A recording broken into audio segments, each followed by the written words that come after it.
Bismillah, Assalamualaikum warahmatullahi wabarakatuh. Bismillah, alhamdulillahilladzi faddalana ala katsirin min ibadihil mu'minin. Allahumma shalli ala nabiyil hashimi Muhammad wa ala alihi wa sallim taslima.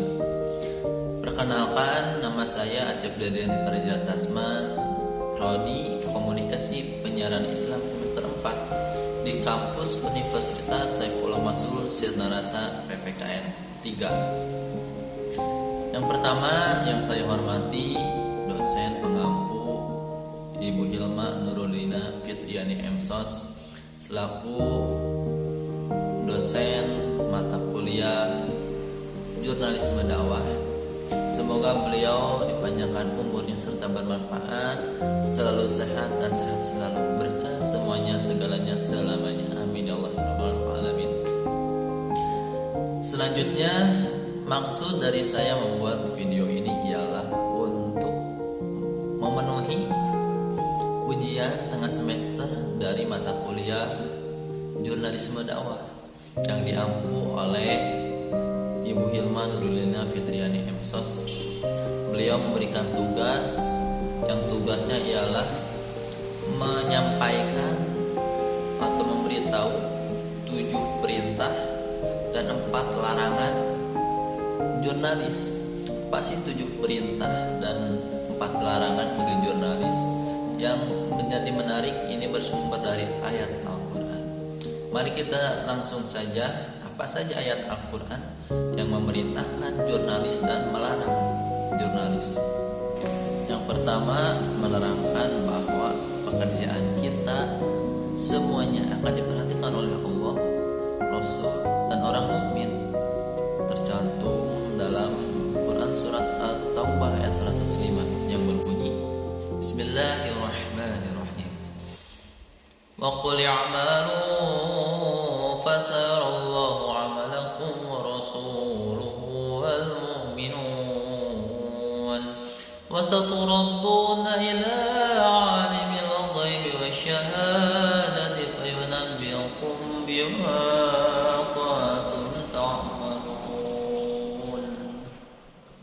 Yang artinya, dan katakanlah, bekerjalah kamu, maka Allah akan melihat pekerjaanmu. Begitu juga Rasulnya dan orang-orang mukmin, dan kamu akan dikembalikan kepada Allah yang mengetahui yang gaib dan yang nyata. Lalu diberitakannya kepada kamu apa yang telah kamu kerjakan.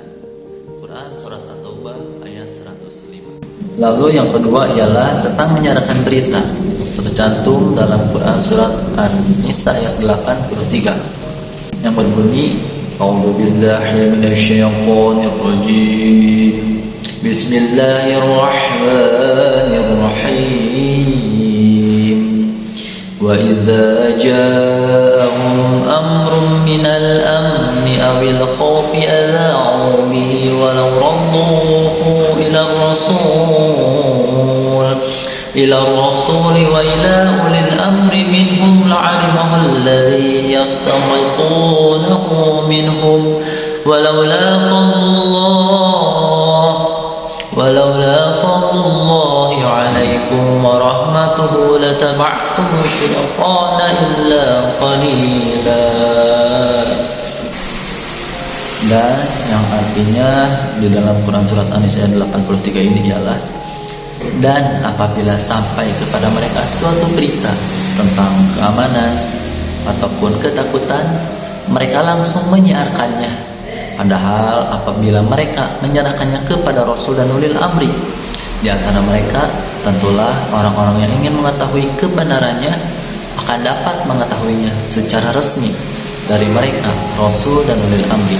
Sekiranya bukan karena karunia Allah kepadamu, tentulah kamu mengikuti setan kecuali sebagian kecil saja di antara kamu. Lalu ayat yang ketiga menerangkan tentang mencegah kemungkaran yang berbunyi, A'udzubillahi minasyaitonir rajim. Bismillahirrahmanirrahim. Wa takum minkum ummatun yad'una ilal khairi wa ya'muruna bil ma'ruf wa yanhauna 'anil munkar wa ulaika humul muflihun. segolongan orang yang menyuruh kepada kebajikan, menyuruh berbuat yang ma'ruf dan mencegah dari yang mungkar.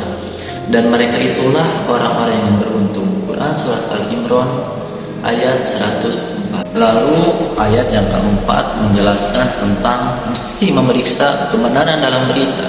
Jadi kita tidak semena-mena menyiarkan berita. Ayat yang berbunyi, Ya ayyuhalladzina amanu ya ja'akum fasikum binaba'in fatabayyanu an tusibu qauman bijahalati fatusbihu ala ma fa'altum nazimin. Yang artinya dalam Quran Surat Al-Hujurat ayat 6 ini, wahai orang-orang yang beriman, jika seseorang yang fasik datang kepadamu membawa suatu berita, maka telitilah kebenarannya agar kamu tidak mencelakakan suatu kaum karena kebodohan, kecerobohan, yang akhirnya kamu menyesali perbuatanmu. Al-Hujurat ayat 6. Lalu ayat yang kelima menjelaskan tentang menyusun berita itu mesti yang mudah dibaca, tidak menyulitkan pemahaman orang lain. Yang ayatnya ialah Bismillahirrahmanirrahim. Wad'u ila sabili rabbika bil hikmati wal mau'izatil hasanati wajadilhum billati hiya ahsan inna rabbaka huwa'alamu biman dhalla an sabilihi wa huwa'alamu bil muhtadin. Yang artinya, serulah kepada jalan Tuhanmu dengan hikmah dan pengajaran yang baik, dan berdebatlah dengan mereka dengan cara yang baik. Sesungguhnya Tuhanmu dialah yang lebih mengetahui siapa yang sesat dari jalannya, dan dialah yang lebih mengetahui siapa yang mendapatkan petunjuk. Dalam Quran Surat An-Nahl ayat 125. Lalu ayat yang ke-6 menjelaskan tentang jurnalis mesti adil dalam menyiarkan berita. Allah Subhanahu wa taala berfirman, "Wa la taqrabu malal yatimi illa billati hiya ahsanu hatta yablugha ashuddah wa awful kayla wal mizana bil qist la nukallifu nafsan illa wus'aha wa idza qultum fa'dilu walau kana dha qurba wa bi'ahdillahi wa'fu wa bi'ahdillahi awfu dzalikum saqum bihi la'allakum tadhakkarun." Artinya dalam surat itu ialah, dan janganlah kamu mendekati harta anak yatim kecuali cara yang lebih bermanfaat sampai dia mencapai usia dewasa, dan sempurnakanlah takaran dan timbangan dengan adil. Kami tidak membebani seseorang melainkan menurut kesanggupannya. Apabila kamu berbicara, bicaralah sejujurnya, sekalipun dia kerabatmu, dan penuhilah janji Allah. Demikianlah dia memerintahkan kepadamu agar kamu ingat. Quran Surat An-An'am ayat 152. Lalu yang ketujuh, jurnalis mesti selektif dalam menerima informasi. Tercantum dalam surat Al-Jumu'ah ayat 18, alladzina yastami'una al-qawla fayattabi'una ahsanah ulaika alladzina hadahumullah wa ulaika humul ulul albab. Yang artinya yaitu mereka yang mendengarkan perkataan lalu mengikuti apa yang paling baik di antaranya. Mereka itulah orang-orang yang telah diberi petunjuk oleh Allah, oleh mereka. Itulah orang-orang yang mempunyai akal sehat. Quran Surat Al-Jumu'ah ayat 18. Lalu lanjut, ada 4 larangan bagi jurnalis. Apa sih 4 larangan bagi jurnalis? Nah, mesti kita turuti, yang mesti kita terapkan dalam membuat informasi.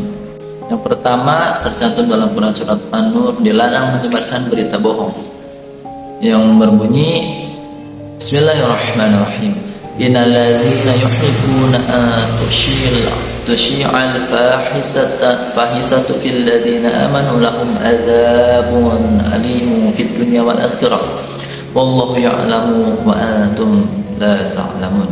Sungguhnya orang-orang yang ingin agar perbuatan yang sangat keji itu, berita bohong, tersiar di kalangan orang-orang yang beriman, mereka mendapat azab yang pedih di dunia dan di akhirat, dan Allah mengetahui sedang kamu tidak mengetahui.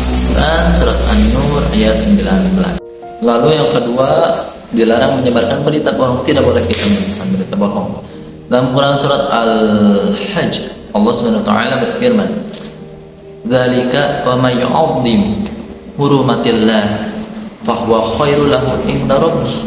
Akhwilat lakumul an'am illa ma yutla 'alaikum tanibu minal awthani wa tanibu qawla zur."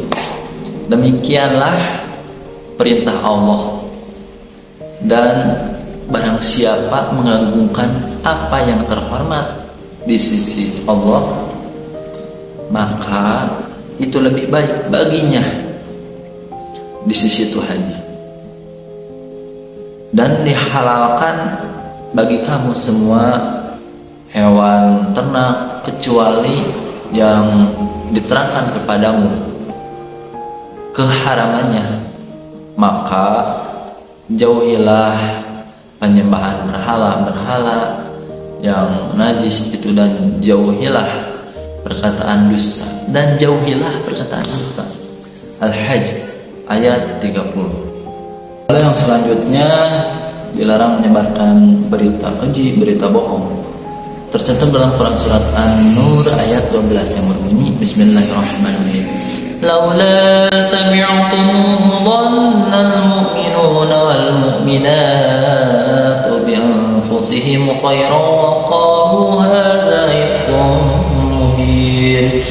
Yang artinya, mengapa orang-orang mukmin dan mukminat tidak berbaik sangka terhadap diri mereka sendiri ketika kamu mendengar berita bohong dan berkata, ini adalah suatu berita bohong yang nyata. Quran surat An-Nur ayat 12. Lalu media jurnalistik ada dalam Al-Quran. Yang pertama tentang kolak atau pena, tercantum dalam surat Al-Alaq 3-4. Iqra wa rabbukal akram. Bacalah dan Tuhanmu lah yang maha mulia. Lalu yang ayat keempatnya, Alladzi 'allama bil qalam, yang artinya yang mengajar manusia dengan pena. Lalu yang kedua ialah midad atau tinta, tercantum dalam Quran surat Al-Kahfi ayat 19 yang berbunyi Kullau kanal bahru midadan li kalimati rabbi lanafidal bahru qabla an tanfadha kalimatu rabbi walau ji'na bimislihi madada. Yang artinya, katakanlah Muhammad, seandainya lautan menjadi tinta untuk menulis kalimat-kalimat Allah Tuhanku, maka pasti habislah lautan itu sebelum selesai penulisan kalimat-kalimat Tuhanku, meskipun kami datangkan tambahan sebanyak itu pun. Al-Kahfi ayat 18. Lalu yang selanjutnya tentang qirqas atau kertas. Bismillahirrahmanirrahim. Walau nazzalna 'alaika kitaban fi qirtasin falamasuhu bi'aydihim laqal ladzina kafaru in hadza illa sihrun mubin. Yang artinya, dan sekiranya kami turunkan kepadamu Muhammad sallallahu alaihi wasallam tulisan di atas kertas juga mereka dapat memegangnya dengan tangan mereka sendiri. Niscaya orang-orang kafir itu akan berkata, ini tidak lain hanyalah sihir yang nyata. Quran Surat Al-An'am ayat 7. Lalu selanjutnya tentang lembaran kertas, tentu dalam Surat An-Najm, am lam yunabba bima fi suhfi Musa, artinya ataukah belum diberitakan kepadamu apa yang ada di dalam lembaran-lembaran kitab suci yang diturunkan kepada Nabi Musa, kepada Musa wa Ibrahim alladzi wafa, artinya dan lembaran-lembaran Ibrahim yang selalu menyempurnakan janji. Quran Surat An-Najm ayat 36 sampai 37. Lalu tentang lembaran tulisan yang ada di Surat Al-Mutaffifin, wa ma adraka ma illiyun, dan tahukah engkau apakah illiyun itu? Lalu dilanjutkan dengan ayat berikutnya, kitabun marqum, artinya yaitu kitab yang berisi catatan amal. Quran Surat Al-Mutaffifin ayat 19 sampai 20. Lalu yang terakhir tentang batu tulis. Bismillahirrahmanirrahim. Bal huwa Qur'anun Majid. Bahkan yang didustakan itu ialah Al-Qur'an yang mulia. Terus dilanjutkan fi lauhim mahfuz, yang tersimpan dalam tempat yang terjaga, lauh mahfuz. Quran Surat Al-Buruj ayat 21 sampai 22.